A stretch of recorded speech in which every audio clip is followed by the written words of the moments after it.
mother, it's time for another episode of Birds with Friends. Just the Duo. Of feathery brethren, weathering any season to see the Eagles eating teams like Scrammy's top with cheese. It's Philadelphia. Bo and Zach kicking it cooler than Two. Penguins till Zach runs off with his valet keys. He's a real nuanced goose. Pull up a branch, get loose. It's time for some juice on some Birds with Friends. The early bird gets the worm, but prefers getting turned like a turn on some Birds with Friends. Bo and Zach coming at you with stats and things flapping. We are going to rip out the hearts of other podcasts. We are going to bite off their eyeballs. We're going to start every segment watching the scene from The Last of the Mohicans where the guy takes a bite out of the other guy's heart. We may not be good, but we're going to be nasty. We're going to reflect the blue-collar nature of this city. Hello, everybody, and welcome to Birds with Friends on a Tuesday afternoon. Bo Wolf, Zach Berman, Marissa Dunn here to talk about the last day of Eagles training camp, at least in the technical sense. We've got joint practices coming up, 2 in Cleveland this week, 2 in Miami next week. But in terms of getting to watch a full practice at the NovaCare Complex, today was the last day. We'll talk about that. We've got a trade to talk about. We've got injury news. We've got all kinds of good stuff. We've got excitement about the trip to Cleveland. Who are we going to see there? Who are we going to avoid there? And I think we should start with the trade, Zach. We try to stay out of politics on this show, but I know that you are very good about reaching out to all the important people involved in a trade. I'm curious, what was Condoleezza Rice's reaction to J.J. Arcega-Whiteside's trade to Seattle? I did not speak to Condoleezza Rice about this. As a matter of fact, that might be tampering now from Condoleezza Rice, considering she is a part of the Denver Broncos organization. But did you put in the request with Broncos PR? No, I did put in a request for Condoleezza Rice a few years ago in 2019 when the Eagles drafted J.J. Arcega-Whiteside. I got turned down, and I was told that there were a lot of requests for Condoleezza Rice. So that was not on the J.J. Arcega-Whiteside front, or just a lot of media requests? I think media requests overall. I don't think the J.J. Arcega-Whiteside front. But the story here, of course, J.J. Arcega-Whiteside traded to the Seattle Seahawks. And I want to make sure that I get the name right because pronunciations matter, for Ugo Amadi. He is a defensive back. Ugo. Okay. Yeah, I would say a safety is how the Eagles would play him. He did not participate in practice today, but was they made a very important showing of saying he's a defensive back, not just a safety. Yes. But my guess is similar to Bo's boy Josiah Scott. He's a nickel who can play safety.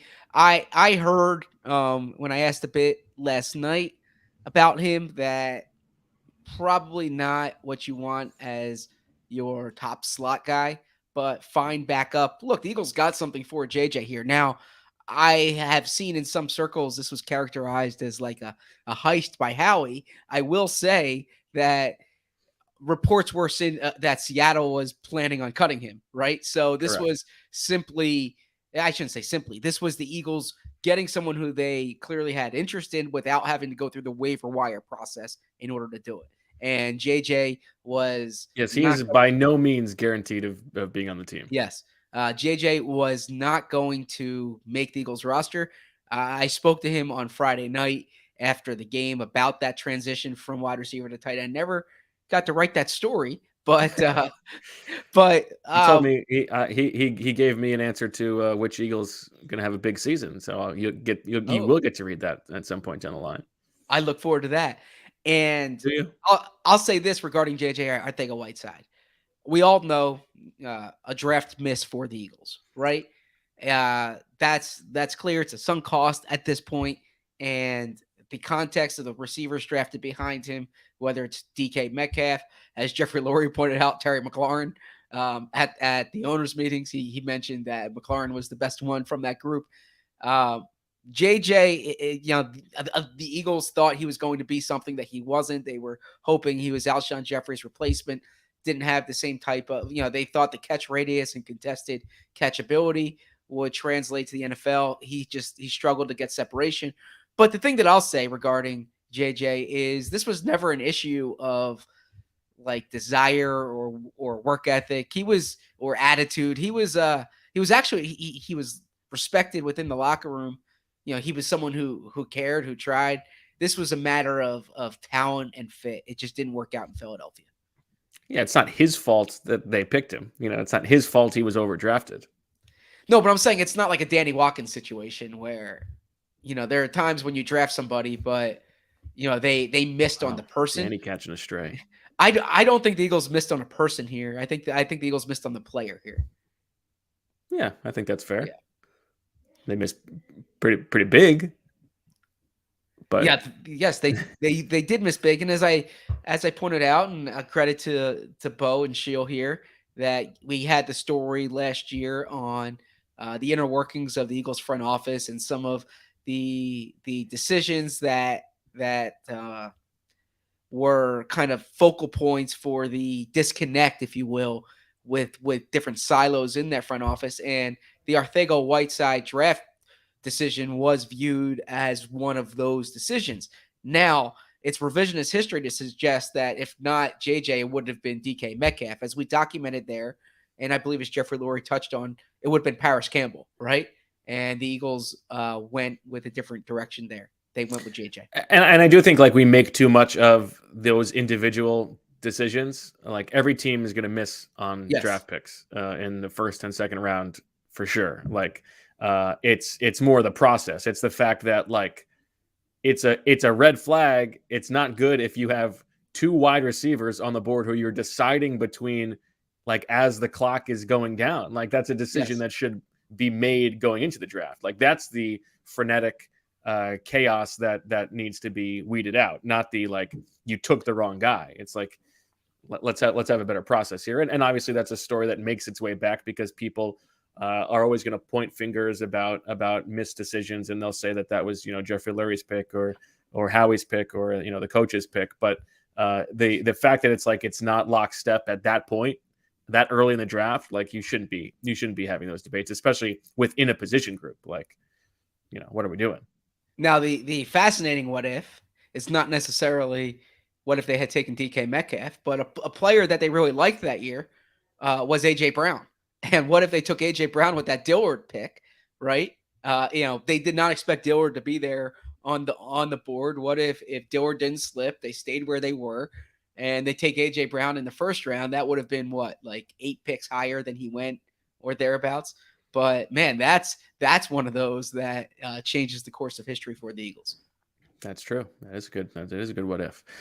Do we have more news from the Stone Cold Newsman that he'd like to share? Should we send it over to him, or have we? Well, we don't need to send it over to me. We can just discuss it for the. No, let's send it over. And it sounds like we've got him now. That's right, Zach Berman from the NovaCare complex. We send it over now. The Stone Cold Newsman for the latest on the Birds as they prepare to fly to the Midwest.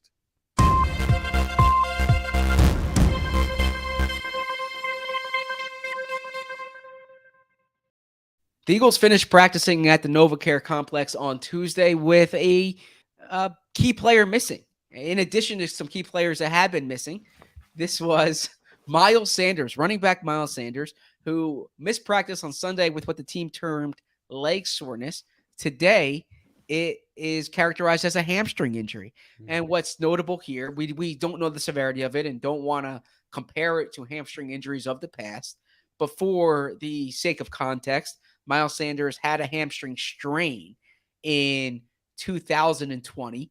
So around this time of year, it occurred on August 19th, or it was announced on August 19th, and he missed week 1 that year. So not suggesting this is a hamstring strain, not suggesting he's going to miss any time this season, but certainly something to monitor with Miles Sanders. Also, Marcus Epps showed up on the report today. He has a back injury that is notable because this is a player we've discussed as perhaps the best safety on the Eagles. Those are really the new injuries. The other ones there, Javon Hargrave, that's been reported already. Jason Kelsey, we know about that, and so on down the list. I think for the sake of our news update, Miles Sanders and Marcus Epps are the two notable ones.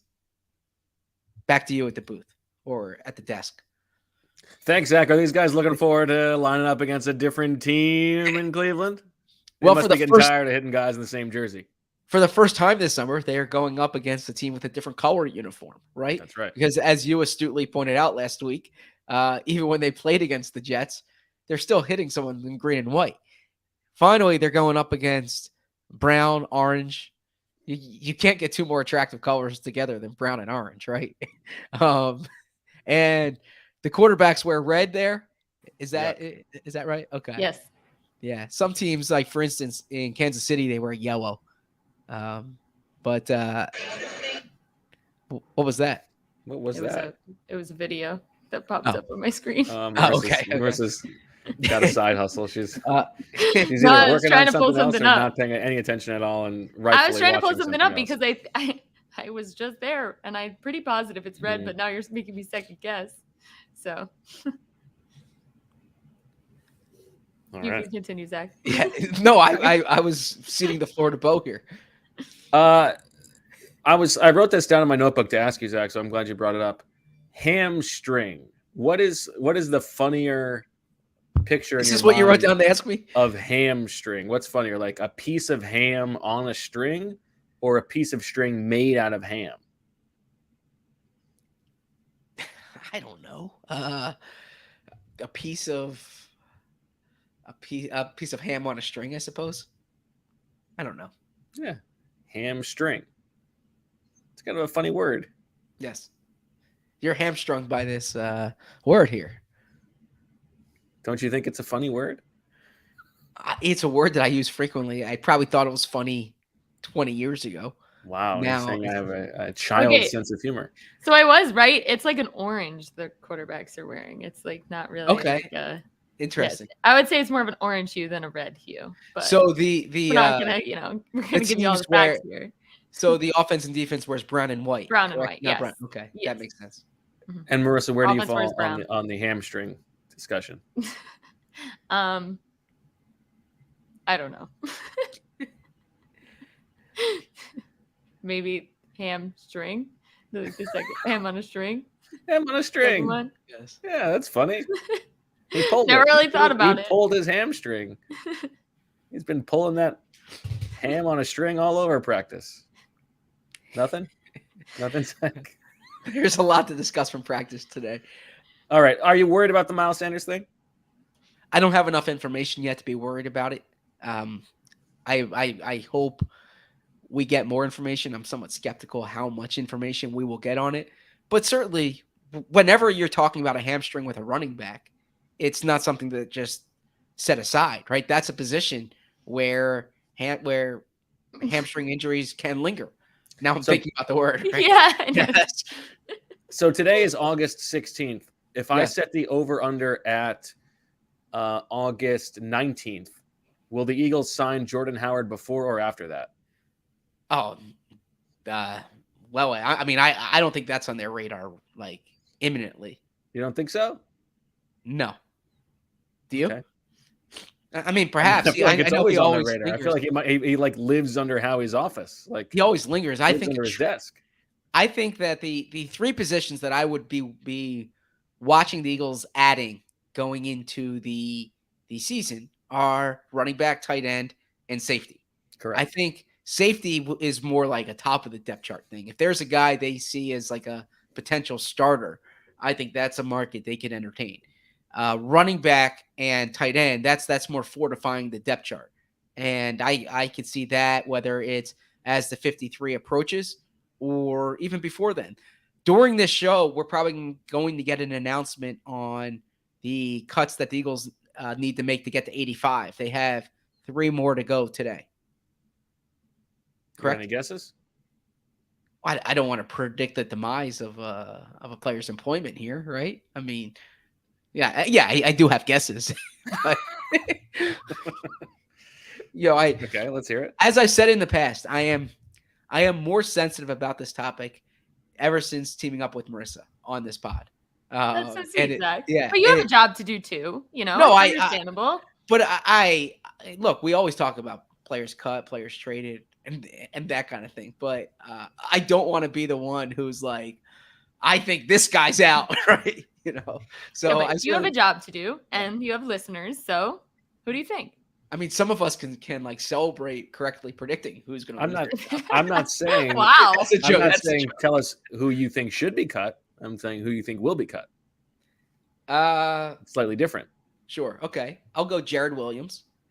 Okay. Now that they get some tackles back, I think that's one. Yeah, LaRaven Clark went from not practicing to limited, Yep. so he might be back soon.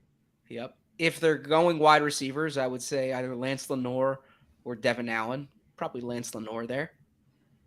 And then depending on, I mean, even with Miles Sanders down, if they feel they can get by with 4 running backs because Gainwell is back and Boston Scott is trending in the right direction, the running back that they signed before the game as a body, right? I mean, not to, Oh, he's more than a body. How dare you describe that hardworking young man fighting for his professional life as just a body? but that's a move that I could potentially see.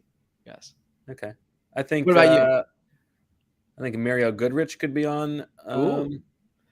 And you were high on him before sure. camp started. That's not true. I said I saw him do one thing like the first day of practice, not before camp started. And then I started watching him more and didn't see it all there. I think Jared Maiden is a possibility. Yes. Yeah, Jared Maiden. Now Jared Maiden would need to be waived injured because he's dealing with an injury right now. But yeah. I think Jimmy Moreland could be waived injured.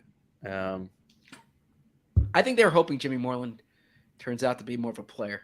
Yeah, but they could always bring him back. Sure. You're right. Can't make the clump in the tump. Why don't you just say can't make the club in the tub? Why do you need to add the P? I don't remember where that started. Okay. I think Pumphrey. I think it was Donald Pumphrey. You can't make the clump in the tump. That's what it was. Gotcha. Yeah. Pretty good long-standing bit. That's Donnell's legacy here, huh? Yeah, apparently. Here's another roster question for you. Mm-hmm. Water gun to your belly button. You have to put all your money on one player who will be on the week 1 practice squad. So a player who you are so sure will not make the roster, but also will not be claimed, and the Eagles like him enough that he will be on the practice squad. 16-man practice squad this year. Who would you go with? Who would you go with? And Matt Leo's cheating, correct? Matt Leo. Yeah, I should have said no Matt Leo. That's a good clarification on you. Okay. So I'm still compelled to say Carson Strong because of the financial investment that they made. And even though he has not, they clearly don't think he's looked good so far because they're just not he got playing. no reps in practice today, not a single Exactly. Exactly. And there's also the thought too that typically you only really need to have 3 quarterbacks between the active roster and the roster in terms of playing time in practice. Because someone's running scout team, right? And so there's not enough duties for 4 quarterbacks. But considering the investment that they made in signing him, and maybe they think that just give him a year to see how he can develop, I would still say Carson Strong. He's not going to be on the 53. I don't believe he's going to be claimed. So based on that, I would go Strong. But look, I mean, it's the type of thing where I would probably say, do I really have to make this? Putting all your money. I mean, why am I? Your kids out on the street with this answer. I would say I'd rather diversify than. Well, that's not the thing that's given to you. Sure. Unfortunately, I don't know if this is the just my knee-jerk reaction to disagree, but I don't agree because, for one, the financial investment, that's offset if he goes to another practice squad. They'll, Yes. they still owe him the difference, but yes, it will be borrowed off of that. And it's I think they've seen enough. Okay. I mean, it's like Clayton Thorson, right? Clapp and Yes. Fippen. They did the same thing. They didn't even bring him back on the practice squad. Yes. He went to a different practice squad. I feel like that might be the case here with Carson Strong. My initial, I posed this question to someone else on the sideline. My initial gut reaction was Jacoby Stevens, the former 6th-round linebacker. I don't think he's going to make the active roster. I don't think that he would get claimed because he was on the practice squad all last year. So why would a team claim him now? And then I think they would bring him back. But the other answer, the other answer to me was maybe a better answer, and that's Deion Kane. Kane, a veteran 26-year-old who has been very good down roster at camp, making plays with the 2nd and 3rd team. He made 2 really nice plays today down the sideline, beating Tay Gowan and Mac McCain. He's been good. He's a very good practice squad, like give you a look at a different team's big-bodied receiver. But I don't think there's a spot for him on the roster, and I don't think he's been around long enough that if anybody else really wanted him, they could have gotten him when he was available. What if we said LaRaven Clark or Richard Rodgers here, right? I think Richard Rodgers is another very good answer. Yeah, veterans who you don't want to guarantee the salary. You put them on practice squad and you can elevate them, right? If veterans don't go through waivers, right? So that's right. Correct. Yes. Exactly. So Dick Rod is very likely. Richard Rodgers, yes. Dick Rod. I think I do think before we continue the Dick Rod thing, you should run it by him. It's like somebody said that they were calling them on the sideline. Also, I keep forgetting we have these packages to open on camera. Yes, I have that behind me. Yes, mine's in the car. So maybe during the. I open mine. Well, I'm not bringing it to Cleveland. Maybe during the break. Okay. I will go run and get mine, and we can both open ours together. Okay. What is this kind? This was not run past me before. Sorry. It wasn't run past me either. It wasn't run past me. I don't know either. Can you shed light on what this is, Bo? No. I have a box that he told me to bring home with the instructions not to open it and open it on the pod. It's Gwyneth Paltrow's head. And it's been scary. I'll have my hand on the end button. Yes, it's been sitting in my office here since last week, and I'm eager to throw out the box. So okay, well, why don't we take a break? We'll hear from you. Speaking of Dick Rod, I haven't heard it, but I hear that this is a good ad read that people are going to want to listen to from you. No, don't hype up this ad read. Always hype up our advertisers. I'm going to leave, but everybody else should stay tuned because apparently this is a real banger. So let's hear that, and then we'll be back with the full Quactus report on what happened at practice today. Hey, you. Yeah, you. Got bush? You definitely do if you haven't tried the best products from our sponsor today, Manscaped. Taking control of your bush is important. These products are so good, you're going to be showing pride in your new bush-free yard. It's a fact that you will have the best kept nutsack on the cul-de-sac. Save big and be the most hygienic version of yourself by using our discount code TD22 for 20% off free shipping at manscaped.com. Whether you're looking to go bald like an eagle or just in need of a safe trim, Manscaped is dedicated to helping you level up your full body grooming game. The grooming package I highly recommend is the Performance Package 4.0. Inside the package is the Lawnmower 4.0. This electric trimmer is a bush's worst nightmare. This trimmer is designed to reduce grooming accidents and shave hair on loose skin thanks to a ceramic blade and advanced safe skin technology. No need for night vision goggles. This trimmer has an LED light to allow you to mow the lawn in the dark. It's basic landscaping. When you trim the hedges, the tree stands taller. Second best tool in the performance package is the Weed Whacker. This fine-tuned nose and ear hair trimmer will make sure your nasty nose pubes are under control.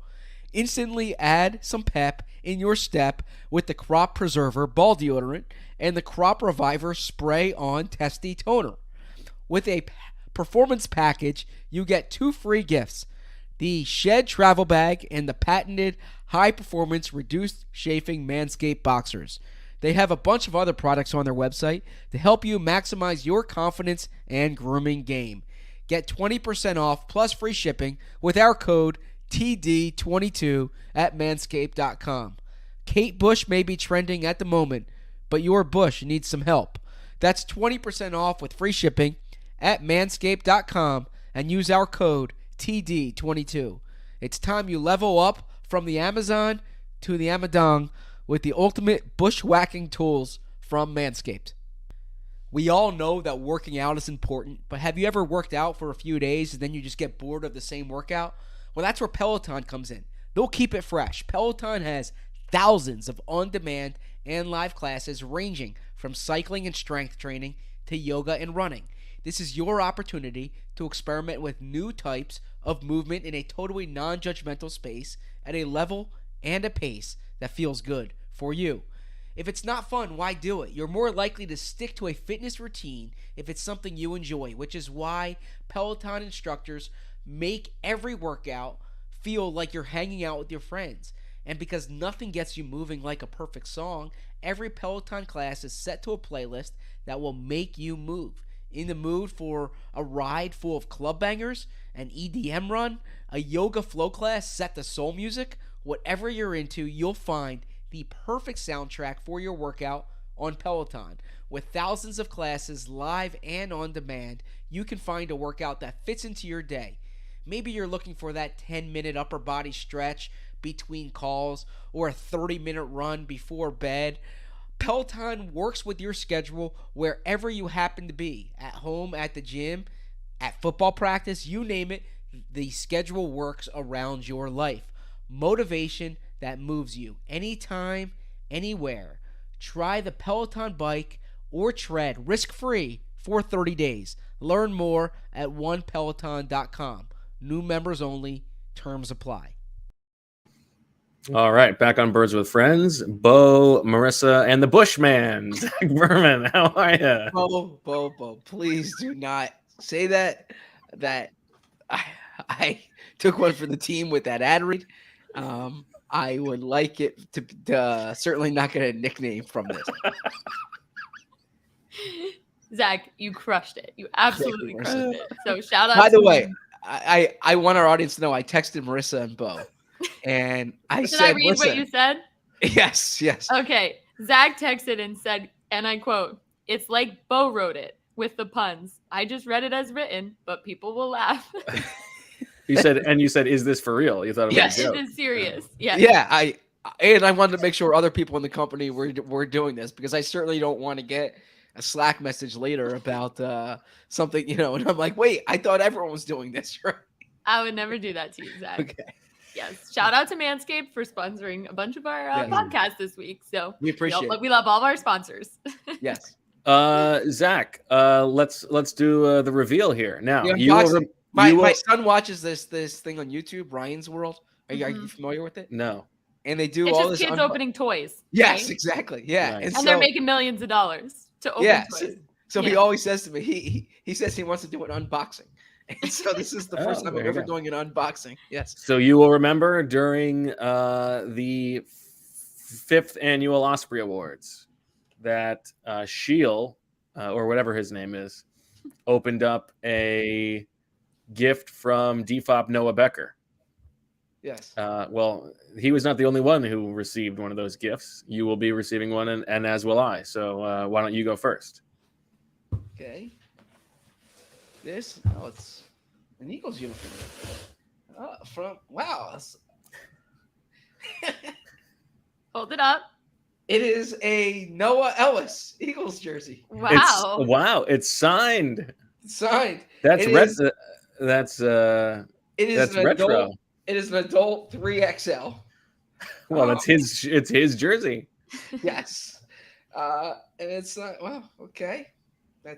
That's very nice. No, that's very nice from Noah Becker, and very nice from Noah Ellis. Of course, the cause is to end gun violence. So I like the cause. I purposely and purposefully, both of them, don't own any Eagles gear to make sure that I am objective. I thought you were going to say don't own any guns, but well, I don't own any guns either.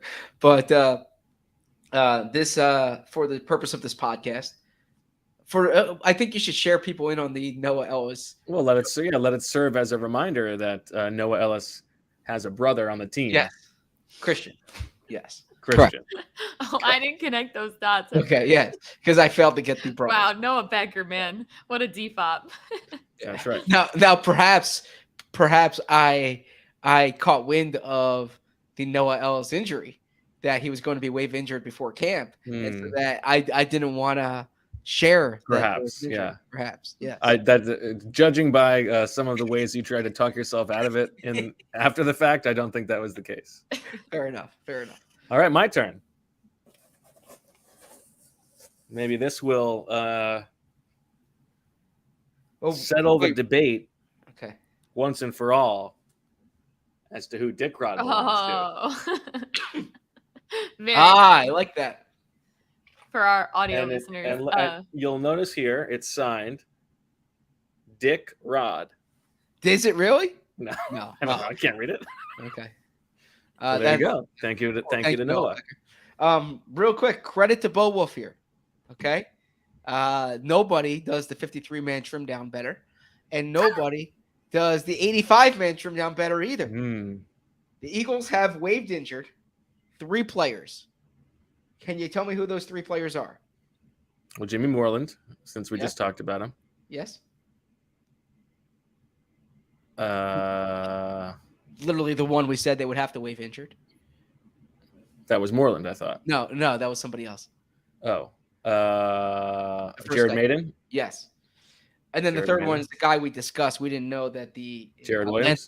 Lance Lenoir. Lance Lenoir. Yeah, because I didn't see my practice today. Yes. So that makes sense. Okay. Good scoop. It's not a scoop. The Eagles announced it. Yeah, but your scoops, McGee. All right.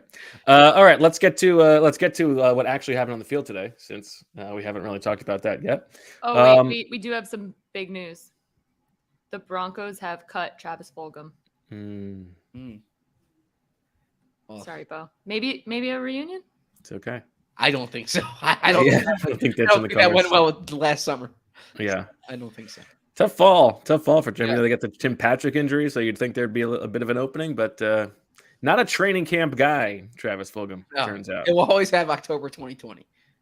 Unbelievable. What a fleeting shining star. Shooting star. It's crazy. Okay. I think 2 big takeaways from practice today. Let's start with the defensive secondary because of all these moving parts. No Marcus Epps at practice. James Bradbury left practice early on with what looked like a groin injury. He got it checked out, came back to the sidelines, watched practice, but did not participate. So that meant there were a lot of moving parts in the secondary. And at safety, it was similar to what they did a few days ago when Anthony Harris was not practicing, where Kayvon Wallace, Josiah Scott, and Reed Blankenship all rotated in as the first team safety opposite Anthony Harris. They would split up the periods. Each guy would get it for a period. And I think it's telling that Jaquiski Tart is not involved there still, even though he's been back at practice. He's barely involved with the second team. It's one of the more odd developments of how training camp has played out relative to expectation. I think he's by no means guaranteed of being on the roster. I would guess right now that he's on the outside looking in.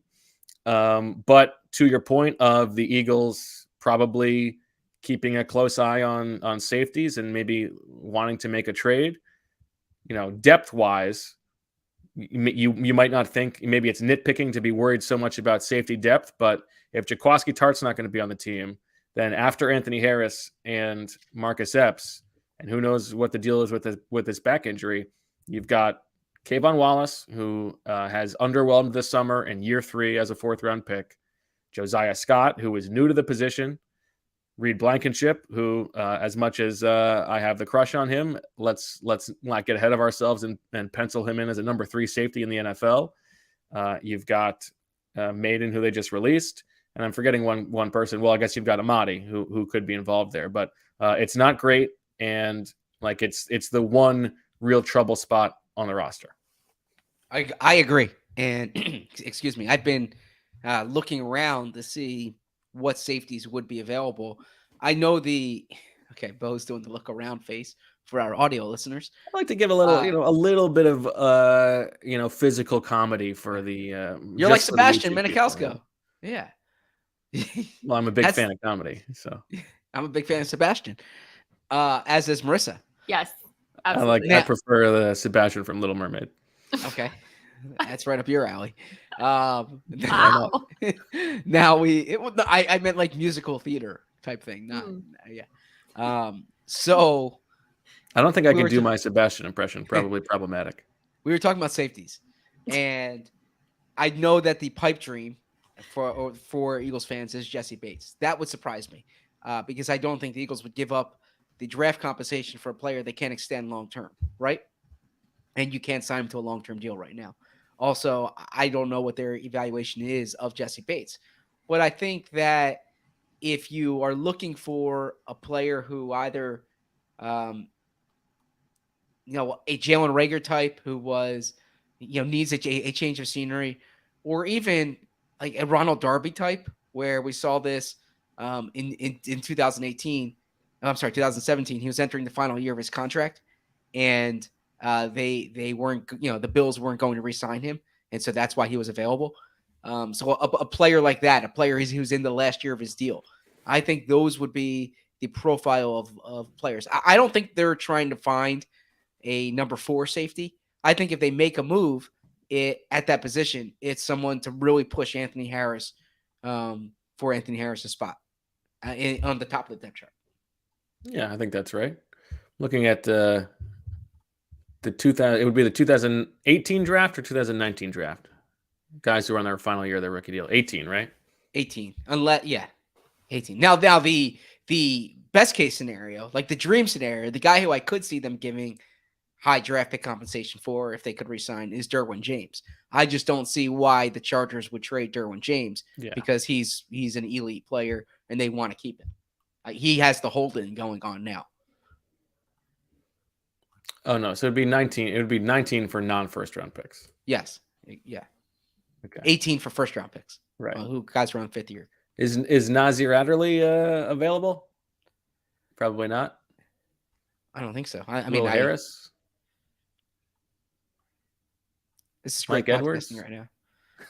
This would be a good piece on The Athletic. Look at their options, and you give your report. I don't want to sign your work. 4th round pick. There you go. Okay. And then at cornerback, with Bradbury down, they gave Zach McPherson the majority of those reps, as you would expect, but Josh Jobe was also involved and got some of those reps too. The cornerback situation is interesting because I feel like, I don't know if it's overexposure, but like I was so excited about seeing these guys, like who's going to pop. And it's been interesting to see that Jobe has leapfrogged Gowan and McCain and Kerry Vincent. But I've also been mostly underwhelmed with those guys. I mean, they're deeper. Well, not than Jobe. I like Jobe. I think Jobe's been good. I think he's been just okay the past couple practices in the game. Like it's more notable that he's moved up the depth chart than like it's been impressive what he's done with those reps. But I think he's more active on the ball than the other guys that you mentioned. I think so too. Now I want to read this from our Dane Brugler because I put out there that he was getting work with the ones, and Dane said, and this is a quote from Dane: "Played hurt much of last season, and it really hurt him come draft time. Surprised he went undrafted, but he has talent to make the roster if healthy, athletic and competitive." I think Dane had him as a 6th round grade, if I remember correctly. Gowan is the one who's got the length. Yes. And that's shown up at times, but not to like a noticeable degree. I think Kerry Vincent moves the best of those guys, but he's also been not great. And he's been banged up also. That trade remains mind-boggling to me. That trade's not mind-boggling. Why? Because if you like the player and it's a chance to get the player, a 7th round, like that 7th round pick that they gave up, that would have been Reed Blankenship. That would have been they gave up or a 6th. That's for a 7th round player. Yeah, and nothing had changed. He wasn't even playing. They just saw a couple games in the preseason. He was so good. Why didn't he get on the field? They wanted the player.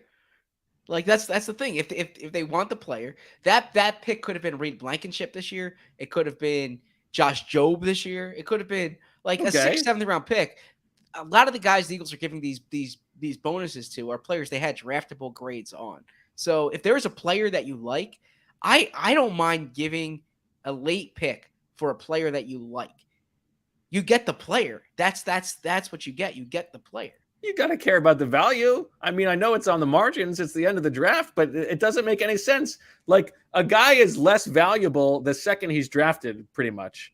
He's a 7th round pick and you give up a 6th. It doesn't make any sense. It's bad value. On the trade market, a guy is worth what a team is asking for him and what you're willing to give for him. If the Broncos say, we like his potential, why are we giving up a rookie we just drafted? The only way we're going to do it is if you give us a better pick than we spent. Yeah. Right? And if they're willing to give him up, then obviously they don't think very highly of him. they bring in Vic Fangio. Vic Fangio clearly didn't think he was any good. Willing to give up for a 6th-round pick. Poor Kerry Vincent is showing up at practice thinking, I'm so glad I got away from that guy. And all of a sudden, here comes Vic Fangio, this guy who thought he was trash, and he's got to see him on the sideline. I got to say, no wonder he's having a bad camp. Somewhere in the Burlap and Bean parking lot, she was banging his steering wheel because there's esoteric things we can talk about. I get that. And that's part of the appeal of this podcast. But instead of talking about this outstanding throw that Jalen Hurts had to A.J. Brown along the right sideline, that was the second thing. We are relitigating a deal that the Eagles made last year for Kerry Vincent Jr. I think it's a galaxy brain Howie Roseman thing where he knows that he has to lose a couple deals on value so that he can squeeze value out elsewhere. So like, listen, I made that terrible deal with the Broncos. You saw that. I got to hold out for a little bit more this time. Come on, John. Come on, bro. Maybe so. I don't know. That's pretty smart. That's next level. That's 4D chess.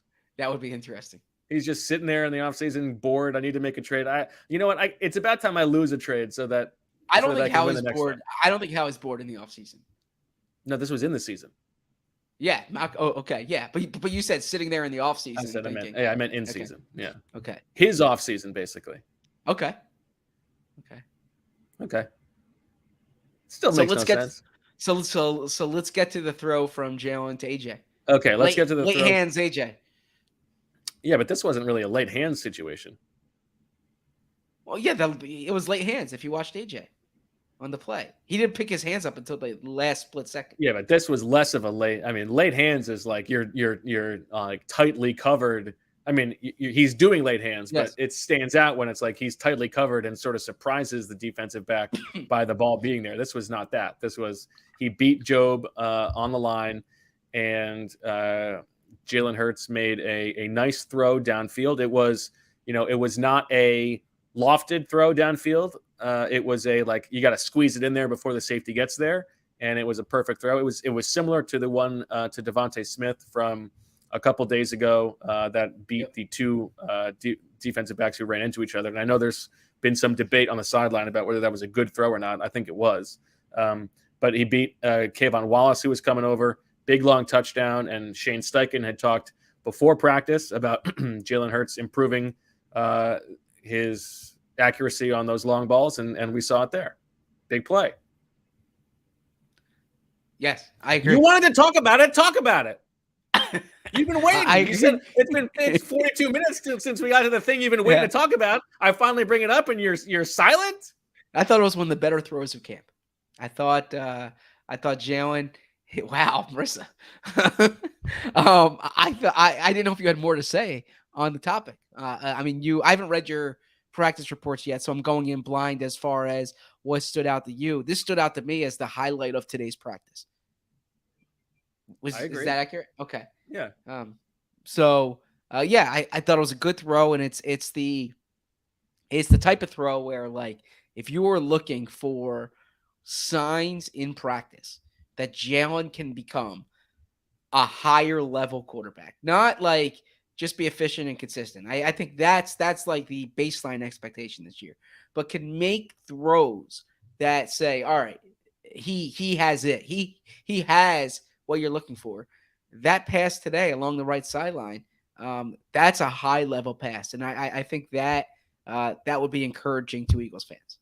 I also thought that the defense continued to really show up today.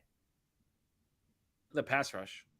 Yes. Yeah, I mean the secondary was a little bit. No, but the pass rush discombobulated. Yes. I mean, let's keep in mind this was AJ Brown against Josh Jobe and Kayvon Wallace. So you would expect that that's not really what you're going to see on an every Sunday basis, but it was a really good throw. And if you're thinking of like just from a macro sense, what are the things that are likely to regress in either direction this year? I think you would expect that on the negative side, Jalen Hurts is probably going to turn the ball over more this year than he did last year because he was so good at that last year. And that's not exactly necessarily his DNA, at least as a passer. I think you would hope that he's not going to fumble as much as he did as a rookie. And hold on to what he did last year, but I would expect more interceptions. The flip side is we've talked about, he was one of the least accurate downfield passers in the league last year. And I think that's something that is pretty unsticky, that you would expect a lot of noise in that year to year. And I would expect that he's going to be much better at that this year. And they've got people who can stretch the field who will make it easier for him to do that. So if you're just talking about like the volatility of their upside on offense, I think if he hits like 4 more of those passes than he did last year, that makes a huge difference to, just their scoring. I would agree there. And really that's the part to me, I was prepping for an interview today and I was thinking, okay, big flex, but I could say it's prepping for the podcast. I do think going forward. Who was the interview with? Condoleezza? No, it was an interview I didn't end up doing. But this morning I was going over like potential talking points in this interview. Okay. And the thing is that you look at the contending teams in the NFL, right? They all their questions are other positions, like Kansas City. How are the wide receivers going to be? Same thing in Green Bay. There are teams where you say, with Buffalo, how's the right side of the offensive line going to be, right? But these teams, like, you don't worry about the quarterback. They are there because of the quarterback. The Eagles, it's like I wouldn't put them in the category of Kansas City or Green Bay or Buffalo or Tampa Bay, but the reason why people are picking the Eagles to win double-digit games is the rest of the roster, not the quarterback, right? And so that's the interesting thing, because of all the contenders, they are probably the only team, maybe outside of San Francisco, although Trey Lance is getting a lot of buzz, but outside of San Francisco that has like the question, well, if the quarterback plays well. I think that's a good point. And I think it's why, like, I don't think Jalen Hurts has to be any better than he was last season for the Eagles to win the division. I think if he's exactly what he was last year, the Eagles still have a very good chance. Why are you very? I'm sorry, I shouldn't have interrupted you. Why are you so down on Dallas? I'm curious. I'm not that down. I'm not saying they would run away with the division, but I think what did they lose the game with the division by last year? Two games. Yeah, well, they were down a game going into Week 18. Okay, so they were down a game going into Week 18. Their roster has gotten much better, and the Cowboys roster has not. So, like, I mean, it's not just that simple. The Cowboys still have a better quarterback, but I would if Jalen Hurts is as he was last year, and the rest of the roster is as improved as we think it is, I think they should win the division. But if they're going to be real contenders, he does need to take that jump. And I think, I don't think it's impossible that happens. I think it's not that hard. I don't know. The NFC doesn't scare me that much, right? Yeah, no. Now I'm not fading Green Bay. I know a lot of people are. I think it's not to rip on our. I shouldn't even say rip. Not to disagree with Sheil. But there's so much focus on the wide receivers there. My concern is look, if the offensive line is not what I think it can be, those injuries, to their top 2 offensive linemen, if that's a problem, then that's a major problem. But like Aaron Rodgers has a track record of making it work with all types of wide receivers. I think that defense is going to be really good. I think the running game is going to be really good. I don't know why there's this push to fade Green Bay just because Devontae Adams isn't there. Devontae Adams is the best receiver in the league. I think it's unfair to Devontae Adams to poo-poo his departure. I'm not poo-pooing his departure. I'm just boosting Aaron Rodgers. Like, Aaron Rodgers to me is the engine. I mean, yes, but there's a pretty vast difference between Devontae Adams and Romeo Doubs. Although I gotta say, I feel like if we knew in April what we know now about Carson Strong, I feel like Romeo Doubs would have been a second-round pick. I hear you there. But no, look, I think it's not Devontae to Romeo. Look, we can actually save this discussion for our over-under pods. Our over-under pod. I mean, I'm feel like you're being unfair to Devontae Adams. Devontae Adams is so good. I'm not being. I just think it's like, oh well, Devontae Adams isn't there anymore. So look, they shouldn't be in this category. The offensive line is a real concern. Well, that's more. Yeah, if that's the case, I tend to look at who's protecting the quarterback, who's rushing the quarterback, who's playing quarterback. Those are the three things I focus on, as we've seen in our drafts. Okay. I understand that that's not going to win you any fantasy football leagues, but I think it does win you actual football games. So yeah, but we don't know. But we don't know who's protecting the quarterback. Well, that's the thing. When I was making my predictions on The Athletic, it was before camp started, and I didn't realize Bakhtiari and Jenkins were going to have lingering injuries. Would you be willing to do some ayahuasca for a story? Ayahuasca? Yeah. What's that mean? You've been reading everything about the NFL and you don't know what's going on with Aaron Rodgers and ayahuasca? Oh, yes. Okay. I thought so. I got to tell you something here, and this shows you kind of how like tunnel visioned I am right now. I thought you were making fun of somebody's pronunciation of Coyote Awashika. And I thought that I messed up a pronunciation and you were referencing Awashika. So yeah, no, I've read some of these psychedelic stuff and it's beyond me. Let's get back to practice. Would you be willing to do it though, Zach, for a story? Answer the question. No, I would not. No, not even for a story? Not even for a story. No. Wow. You think someone's committed and then you find out that they're not. So anyways, let's get back to practice today. This pass rush is going to cause problems. And cover your ears, Marissa. I think it's going to cause problems for Cleveland's offensive line this week. And that Cleveland offensive line is a really good offensive line. There are some questions right now. But this pass rush is legit. Even without Javon Hargrave. I think Josh Sweat's going to have a big year. He's living in the backfield this year. Not true. No? He wasn't today. He was living in coverage today. Oh, yes. Okay, yeah, he covered Devontae. And covered Kenneth Gainwell out of the backfield. Yeah. I think Hassan Reddick had a blitz up the middle today, or a rush up the middle today. He was there in a snap, right? And then we've talked about the interior rushers. Brandon Graham's had a really strong camp. I think this pass rush is going to be what I thought they were going to be last season. Okay. I'm still, I think they will be much better. I sort of need to see it. I sort of need to see if it's going to be gamed up. I need to see. I think Josh Sweat's going to be very good. I think Hassan Reddick's going to, certainly make them better. But if it's about all these moving parts, I sort of need to see it happen before I trust it. Fair enough. But yeah, I think if you want to really get crazy, like I think they've got top 5 defensive upside. I'm a little more like I need to see it from the secondary than from the What about your boy Bradbury? All you talk about is James Bradbury, how he's the best corner in the league. I like the corners. I'm concerned about these safeties, right? Okay. And I think and we heard Sheil every week last week talk about how this defense relies upon safeties, right? I think they need better safety production.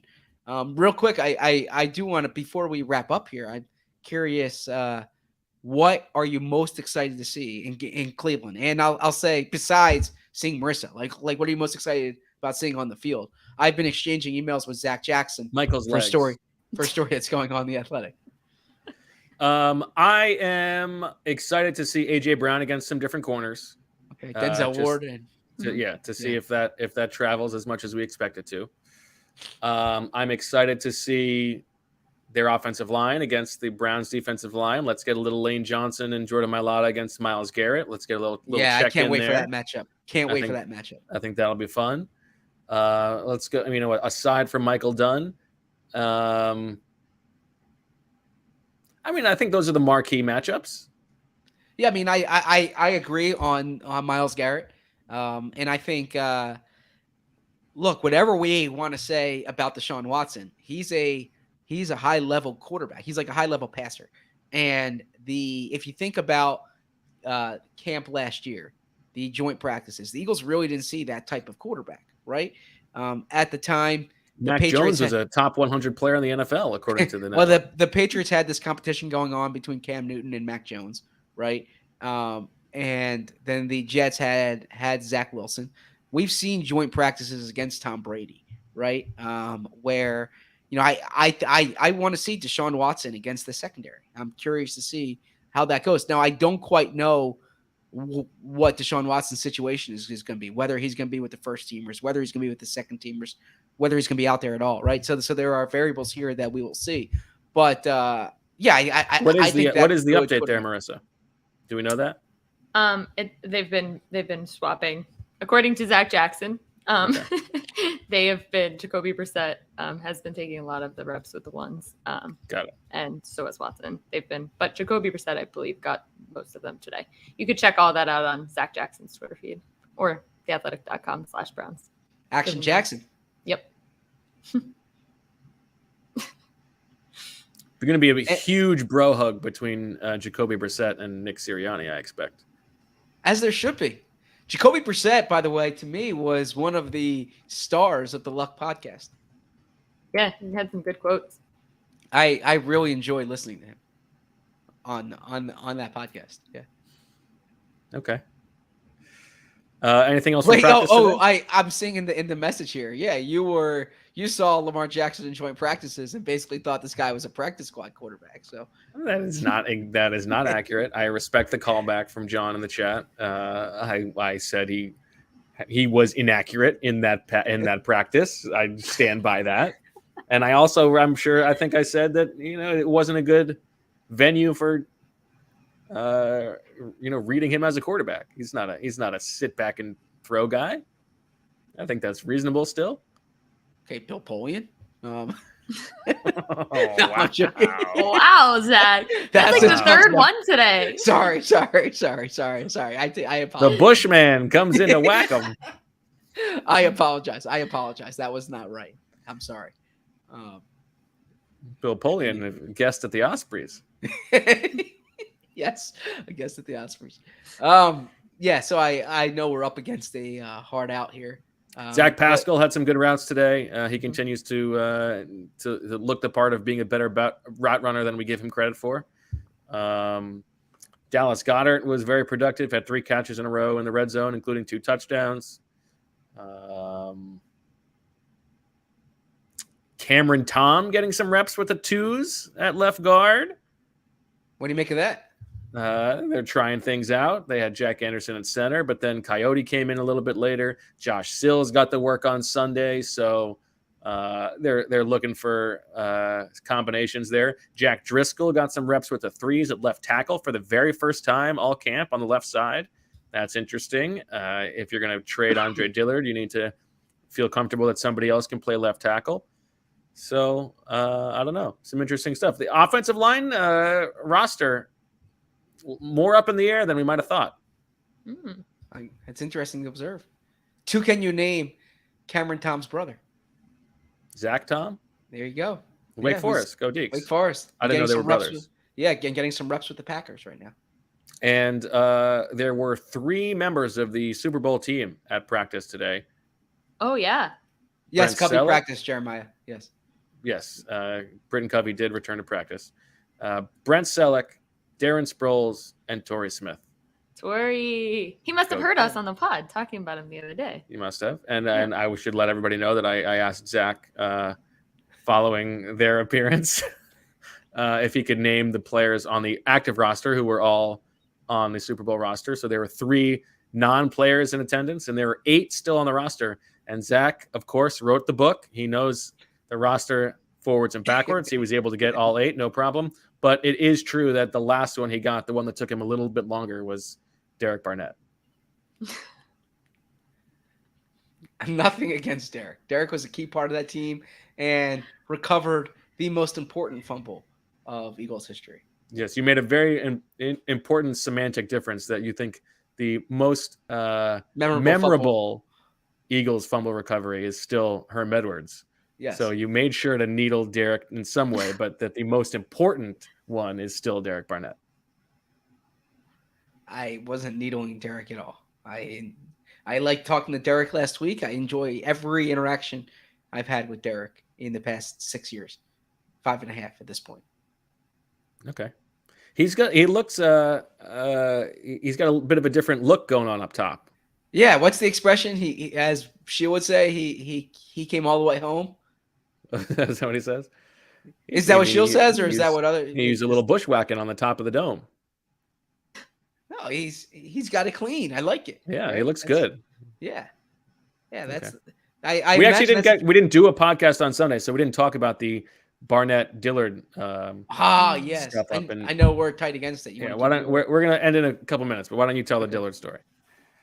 Well, so Dillard got in 3 scuffles in that practice. The first Bo observed in one-on-ones when he was going up against Derek Barnett. And if you remember, they had a practice in 2019 when there was a scuffle, and actually Doug Peterson and Howie Roseman needed to talk to Andre, who was very emotional. Then he had one in a goal line period with Patrick Johnson, and this was a mild one, very benign. It's even a stretch to call it a fight, but there was like some shoving.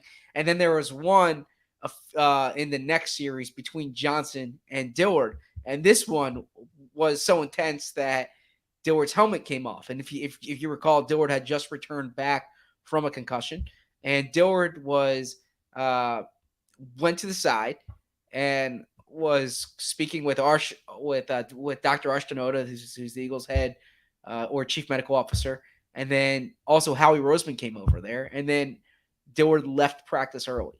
So of course he was coming off a concussion there, but Dillard was, and I should say this. Dillard did not look the way he did in 2019. He was more stone-faced here. But you saw the first part of it with Barnett. Yeah, Barnett yanked his helmet down. Like Barnett was the aggressor of that. Dillard had won the rep, but then I think it sort of got Dillard in a space where the rest of practice he was not all the way there. But I don't know what happened. We didn't get an explanation for why he had to leave. Yeah, I heard people say it was precautionary based on the recent concussions. Sorry, I'm tweeting my practice report. Oh, good. Okay. Excuse me. So to set this up for you, we are flying to Cleveland tomorrow. When I say we, Bo and me, Bo in the morning, I'm going in the afternoon. The highlight of the trip, we'll be seeing Marissa tomorrow night. And then we will be doing pods from Cleveland. The Eagles practice with the Browns at 2:00 on Thursday and 2:00 on Friday. And look, this, for all intents and purposes, is going to be their second preseason game. The Eagles are going in there. There's going to be high-level work with their starters in this game. In these practices. It would surprise me if the starters play in the preseason game because of this, if they're happy with what they get here. So yeah, we'll have a lot to update you on. We'll have a pod after Thursday's practice, and then Bo and I are flying back Friday night after practice. So there won't be a pod post-practice Friday, but we're going to try to get you one before practice on Friday.